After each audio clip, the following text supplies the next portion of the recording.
اللہ کی رسی کو مضبوطی کے ساتھ پکڑ لو اور فرقوں میں مت بٹو۔ قرآن پاک۔ دوستو، آج کا میرا یہ موضوع جو ہے بڑا کرٹیکل موضوع ہے۔ ضرور آپ کی دل خراشی ہوگی، دل کو ایک ٹھیس پہنچے گی، اذیت پہنچے گی، دل آزاری ہوگی، کیونکہ میں ان حقائق کے اوپر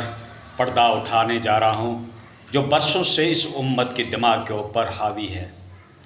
اور امت اسی خوش فہمی میں اور سویٹ ڈریم کے اندر شیئر کرتی رہتی ہے، اور ان اکابرین کو، ان تنظیموں کو، ان قوم کے رہبر کو، ان اسلامی کسٹوڈین کو اپنا ایک رہبر سمجھتی ہے، قائد سمجھتی ہے، ہمدرد سمجھتی ہے، اور یہ سمجھتی ہے کہ یہ تنظیمیں، یہ ادارے، یہ سنستھائیں، یہ ممالک، یہ امت محمدی سارے مسائل حل کر دے گی، کیونکہ امت محمد کا تو ہر انسان کے دل کے اندر ایک فکر ہے، تڑپ ہے، لگن ہے، اس کی جمعیت کو کس طریقے سے برقرار رکھا جائے، اس کے اندر کس طریقے سے اتحاد پیدا کیا جائے، اس کو کس طریقے سے ایک پلیٹ فارم محمدی پہ لایا جائے، اس کے بارے میں ضرور اسلام کے جو مفکرین ہیں، امت کے جو خیر خواہ ہیں، تو وہ ضرور اس کے بارے میں غور و فکر کرتے ہوں گے، اور وہ کسی نتیجے کے اوپر پہنچیں گے۔ تو معاف کرنا دوستو، یہ ساری تنظیمیں، یہ ساری سنستھائیں، یہ سارے آرگنائزیشن جو امت محمد کے اندر آپ نے جو دیکھے ہیں اور آپ سے جو چندہ بٹورتے ہیں، آپ کے جو قائدین کہلاتے ہیں، آپ کے جو رہبر کہلاتے ہیں، آپ کو جو ریپریزنٹیو کرتے ہیں اسلام کی، جو اپنے آپ کو کسٹوڈین کہلاتے ہیں، ان کی محنت رنگ نہیں لا رہی ہے، ٹھیک ہے نا۔ موجودہ دور کے اندر جبکہ اللہ کی طرف سے ایک امتحان بتایا گیا ہے فلسطین کی شکل کے اندر، جس کے اوپر کس طریقے کے مظالم کے پہاڑ توڑے جا رہے ہیں، کس طریقے سے یہ قوم بے یار و مددگار بن چکی ہے، اب مالی اعتبار سے بھی نہ کوئی رہنے کا ٹھکانہ ہے، نہ کوئی کھانے کا ٹھکانہ ہے، نہ کوئی پینے کا ٹھکانہ ہے، بس آسمان کی چھت ہے ان کے لیے، اور وہ آسمان کی طرف ہی نگاہیں ٹک ٹکی کیے ہوئے اور اللہ سے امید باندھے ہوئے ہیں کہ بس کب اللہ کی رحمت شامل حال ہو اور کب اللہ کی طرف سے کوئی مدد ہو، مطلب ٹھیک ہے نا۔ امت سے کوئی توقع وابستہ نہیں کرتے ہیں، ٹھیک ہے نا۔ جو امت کے قائدین ہیں، امت کی جو انجمنیں بنا رکھی ہے، آرگنائزیشن بنا رکھے ہیں، 57-58 کنٹری ہے، اسلامی ممالک ہے، OIC ہے، ان سے ان کو کوئی توقع نہیں ہے، ٹھیک ہے نا۔ ان کا رویہ تو انہوں نے پہلے سے دیکھ لیا، بس اللہ کی ذات کے اوپر بھروسہ ہے۔ اور چند ایک مٹھی بھر ہمارے مسلم کمیونٹی کے اندر ضرور افراد ہیں جو ان کی تڑپ ہے ان کے دلوں کے اندر، اور وہ جان تک کی بازی لگا رہے ہیں۔ میں قطع نظر اس مسئلے سے، باقی جو میں کہہ رہا ہوں کہ اس وقت جو اس کے لیے کوساں ہے وہ کون سی کمیونٹی ہے، کون سی ذاتی ہے، تو دوستو وہ وہی ہے جس کے اوپر آپ ایلیگیشن لگاتے ہیں کہ یہ اسلام دشمن عناصر ہیں، وہ کرسچنٹی، وہ عیسائیت، وہ یورپین ممالک جن کو تم تنقید کا نشانہ لگاتے ہو اور پانی پی پی کے ان کو گالیاں دیتے ہو، تو دوستو آج وہی اس قوم، فلسطین کی قوم کے لیے مظاہرہ کر رہی ہے، پروٹیسٹ کر رہی ہے، ان کے ممالک کے اندر ریلیاں نکل رہی ہے، ایگزیبیشن کر رہی ہے، ان کی ڈیمانڈ کو اپنی حکومتوں تک پہنچا رہی ہے، اس پہ دباؤ ڈال رہی ہے، پریشر ڈال رہی ہے، یہاں تک کہ اب ان کی حکومتیں بھی جھک گئی ہے عوام کے سامنے، کیونکہ عوام کی طاقت سب سے بڑی طاقت ہوتی ہے۔ جب عوام کا فورس جب کسی حکمراں پہ پڑتا ہے تو ضرور حکمراں کی آنکھیں کھلتی ہے، جو اس کے غلط رویے ہیں، جو غلط اس کے ججمنٹ ہے، جو غلط اس کی درشٹی ہے، اس سے دھیرے دھیرے وہ پردہ ہٹتا رہا، وہ دیکھتا ہے کہ میں اگر میرے عوام، میری جنتا، میری پبلک کے خلاف اگر کوئی اسٹیپ اٹھاؤں گا تو اس کا نتیجہ بہت برا نکلے گا، ٹھیک ہے۔ تو آج ان عوام کا، یورپین عوام کیا زور اور ان کے جو ریلیوں نے، ان کے جو مظاہروں نے، ان کے جو پروٹیسٹ نے اس طریقے سے اپنے حکومتوں کے اوپر زور ڈالا ہے کہ آج وہ حکومتیں بھی سوچنے کے اوپر ایک مجبور ہو گئی ہے، اور سلامتی کونسل کے اندر بل پاس ہو رہا ہے کہ جنگ کو بند کرو، ٹھیک ہے۔ ہاں، تو یہ کون کر رہا ہے؟ تمہارے اکابرین کر رہے ہیں، تمہارے علماء کرام کر رہے ہیں،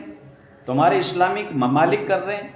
معاف کرنا دوستو، یہ کڑوے شبد ہیں، ٹھیک ہے نا۔ آپ کہو گے کہ ہمارے علماء کی برائی کر رہا ہے، نہیں، تمہارے عالم بہت اچھے ہیں، ایک دوسرے کا پیر کھینچنے میں، ایک دوسرے کے اوپر تکفیر کرنے میں اور اپنے فرقے کو مضبوط کرنے کے لیے دوسرے کو ذلیل کرنے میں لگے ہوئے ہیں، اچھا کام کر رہے ہیں، امت کی جمعیت کا کام کر رہے ہیں، اتحاد امت کا کام کر رہے ہیں۔ میں ان علماء کو بھی داد دیتا ہوں جو قصے اور کہانیاں اسٹوریاں بیان کرتے ہیں دین مقدس سے ہٹ کر، اسلام کی مین اسٹریم سے ہٹ کر، صرف قصہ کہانیاں، بزرگوں کی کرامات، اپنے بزرگوں کی کرامت، ہوا میں اڑتے تھے، سمندر پہ مصلا بچھا کے نماز پڑھتے تھے، نگاہ مار کر حالات کو بدل دیتے تھے، فضاؤں میں اڑ جاتے تھے، ایک نماز ادھر پڑھتے تھے ایک ادھر سعودیہ میں پڑھتے تھے، تو بس یہی ان کے پاس دین بچ گیا ہے، ٹھیک ہے نا۔ ہاں، نہ تو قرآن کی تعلیم ان کے پاس ہے، نہ احادیث نبوی کی تعلیم ہے، نہ تو ہمارے صحابہ کرام کوئی ہوا میں اڑے، نہ تو کسی صحابہ نے کیا ہے کہ سمندر پہ مصلا بچھا کے نماز پڑھی، نہ تو صحابہ کرام نے کوئی اس طریقے سے کرتب بتائے۔ کسی صحابی کا اگر کوئی کرتب ہے آپ کے سامنے تو مجھے بتاؤ۔ میں نے تو ساری حدیثیں سیاہ ستہ کتب سنن ساری کی ساری میں نے تو پڑھ کے دیکھ لی، مجھے تو صحابہ کا کوئی کرتب کوئی کرامت اس طریقے کی نہیں ملتی ہے۔ کوئی اس طریقے سے نگاہ مار کر ساروں کو حافظ بنا دیتے تھے، نگاہ مار کر ساری حالتوں کو بدل دیتے تھے، وہ تو مین فرنٹ لائن پہ جا کے جنگ کرتے تھے، ٹھیک ہے۔ ہاں، ان کو تو یہ معلوم تھا کہ یہ دنیا عالم اسباب ہے، بقدر ضرورت ہے، جیسے ہم ضرورت اختیار کریں گے، جیسے ہم اس میں اسباب اختیار کریں گے، اللہ تعالیٰ اس کا پھل دے گا، ٹھیک ہے۔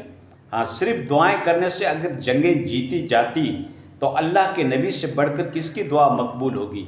مستجاب الدعوات ہوگا۔ اللہ کے نبی نے کیا مسجد کے کونے میں بیٹھ کر دعائیں کر کے جنگیں کی فتوحات کی؟ جنگ بدر، جنگ حنین اور کافی جو جنگیں جو ہوئی ہے اس کے اندر اللہ کے نبی تو خود شریک ہوئے، فرنٹ لینڈ پہ جا کے شریک ہوئے، گائیڈ کیا، اور عالم اسباب کے اندر سارے سبب اختیار کیے۔ اور اللہ کے نبی نے کہا پھینکنے والے ہتھیار میں طاقت ہے، اس کی ماڈرن فارم جو ہے وہ میزائل ہے۔ تو اللہ کے نبی نے پہلے بتا دیا تھا کہ پھینکنے والے ہتھیار میں طاقت ہوتی ہے۔ اور قرآن کہہ رہا ہے کہ آپ سواری کے لیے، جنگ و جدال کے لیے گھوڑوں کو ٹریننگ دو، مطلب گھوڑے تیار رکھو۔ تو اس طریقے سے اگر آپ اسباب اختیار کرو گے تو ہی آپ کو کامیابی ملے گی نا۔ ہاتھ پہ ہاتھ دھر کر صرف دعائیں کرتے رہے تو کیسے کامیابی ہوگی؟ ٹھیک ہے، عالم اسباب ہے دوستو، ٹھیک ہے۔ میں آپ کے جذبات کو سمجھتا ہوں، آپ کے دل میں جذبات ہوں گے، لیکن صرف جذبات کام نہیں آتے، ٹھیک ہے نا۔ ہاں، عالم اسباب میں سبب اختیار کرنا پڑے گا، بغیر سبب کے تم جا کر کیا دھاڑ مارو گے؟ ٹھیک ہے۔ ہاں، تو یہ چیزیں ہیں، صرف دعاؤں سے کام نہیں چلتا۔ بے شک دعا جو ہے تقدیر کو بدل دیتی ہے، لیکن دعا کی جگہ کے اوپر اسباب اختیار کرنے کے بعد اللہ کے نبی نے کہا پہلے اونٹ کو رسی کے ساتھ مضبوطی کے ساتھ باندھو، اس کے بعد پھر اللہ کی ذات کے اوپر بھروسہ کرو۔ تمہارے پاس جتنے اسباب ہیں وہ اختیار کرو، اور تمہارے بس سے باہر چیز جا رہی ہے اور تو اللہ تعالیٰ اس کا مکلف تمہیں نہیں بناتا، ٹھیک ہے۔ ہاں، پھر اللہ سے دعا کرو کہ یا اللہ تو ہی حالات کو سازگار بنا، یا اللہ اگر تو جو چاہے تو اٹھے سینے صحرا سے اگا، تو قادر ہے، قادر مطلق ہے، ہر چیز کے اوپر قادر ہے، ساری مخلوق تیری کریشن ہے، تیری مخلوق ہے، کریٹر تیری ذات ہے۔ تو اگر چاہے تو کریشن کی تقدیر کو بدل سکتا ہے، ان کے حالات کو سازگار کر سکتا ہے، امن و امان قائم کر سکتا ہے، دشمن کو زیر و زبر کر سکتا ہے۔ بے شک میرا رب تو ہر چیز کے اوپر قادر ہے، ان اللہ علی کل شیء قدیر۔ لیکن اللہ تمہارا امتحان لے رہا ہے، ٹھیک ہے۔ ہاں، تمہارے اندر کتنی ایمان کی حرارت رہ گئی ہے، کتنا جذبہ اسلام رہ گیا ہے۔ تو دوستو یہ ہے معاف کرنا۔ ساری دنیا کے اندر جو سہولیات کی چیزیں ہیں وہ تمام کی تمام ہم کو انگریز نے دیا۔ یہ گھڑی، یہ موبائل، یہ انٹرنیٹ، یہ اے سی، یہ گاڑی، یہ پلین، جتنی بھی سہولیات تم یوز کر رہے ہو، معاف کرنا یہ تمہارے بزرگوں کی کرامت نہیں ہے، وہ تو خالی ہوا میں اڑتے رہے، ٹھیک ہے نا۔ وہ صرف سمندر پہ مصلا بچھا کے نماز پڑھتے رہے، لیکن کسی بزرگ کے اندر اتنی طاقت نہیں ہوئی کہ پبلک کی سویدھا کے لیے کوئی چیز ایسی بنا دو جس سے قوم اس سے لطف حاصل کرے، اور قوم ایک ارتقا ہو، قوم کی بلندی ہو، ترقی ہو، امت مسلمہ ڈیولپ ہو، اور دین اور دنیا کے اندر وہ کامیابی حاصل کرے۔ تو اس کے بارے میں تمہارے اکابرین کی کوئی خدمت نہیں ہے، ٹھیک ہے۔ ہاں، معاف کرنا، ہاں، وہ تو خالی بس کرتب ہی بتاتے رہے، اور اس کرتب کو آج ممبروں کے اوپر تم بھی بیان کر رہے ہو، لیکن انہوں نے دنیا کو کوئی اچھی چیز نہیں دی، ٹھیک ہے، جس سے پوری پبلک کا فائدہ ہو، پبلک ڈومینیشن میں وہ چیز مشہور ہو۔ اس طریقے کی کوئی چیز ہمارے بزرگوں، ہمارے اکابرین، ہمارے اولیاء اکرام کی طرف سے کچھ نہیں ملا، ٹھیک ہے۔ ہاں، وہ تسبیح لے کر صرف مسجد کا کونا پکڑ کے بیٹھ گئے تھے، اور مشن نبوی یہ تھا، نبی کی لیگیسی یہ تھی کہ جہاں قوم کے اوپر ضرورت پڑے وہاں جا کر اس قوم کا دفاع کرو۔ وہ ان کے پاس کم تھا، مطلب ٹھیک ہے نا، وہ بس اپنی کرامتوں میں ہی مشغول رہے، اپنی عبادت میں ہی مشغول رہے۔ اگر کسی نیک بستی کے اوپر عذاب آئے گا تو پہلے اس شخص کے اوپر عذاب آئے گا جو زیادہ تسبیح پڑھ رہا ہے، اللہ کا ذکر کر رہا ہے، پہلے اس کو ٹارگٹ بنایا جائے گا کہ خود کے مفاد کے لیے تم یہ کام کرتے رہے اور امت کو سترے بے بہار چھوڑ دیا، اس کو آپ نے کوئی ہدایت نہیں دیا، اس کو کوئی ڈائریکشن نہیں دیا، اس کو کوئی پند و نصیحت نہیں کی، اس کو کوئی گناہ سے بچانے کی پریاس آپ نے کیا ہی نہیں، بس تسبیحات میں مشغول رہے، تو پہلے اس کو ہدف بناؤ۔ اللہ ہم کو دین برحق کے اوپر چلنے کی توفیق عطا فرمائے۔